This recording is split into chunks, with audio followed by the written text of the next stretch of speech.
আজকে শনিবার ব্যস্ততম দিন হলে নিজেকে একদম ব্যস্ততার মধ্যে রাখিনি আর চলে গিয়েছিলাম সেই ছোটোবেলার ফ্ল্যাশব্যাকে। যখন আমার মা বেঁচে ছিলেন আমরা অনেকটাই ছোট ছিলাম, আর আমার বাবা চাকরি করতেন, চাকরির সূত্রে তখন পুরুলিয়ায় থাকতেন।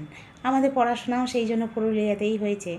তো সেই জন্য যখন গরমের ছুটি পড়তো তখন চলে আসতাম আমরা বাবার বাড়ি মুর্শিদাবাদে। 1 মাস কাটাতাম সেখানে, এবং সেখানে আমরা ভাই বোন মানে পিস্তত জেঠতো খুড়তো সব ভাই বোনদের সঙ্গে খুব মজা করে হই হুল্লোড় করে 1 মাস কাটাতাম।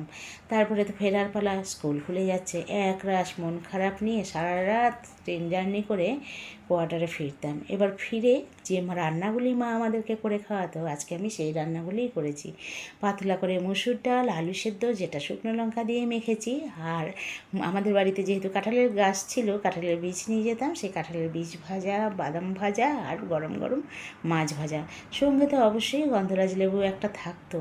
এই যে গরম গরম এই খাবারের স্বাদ আজও আমার মুখে লেগে আছে।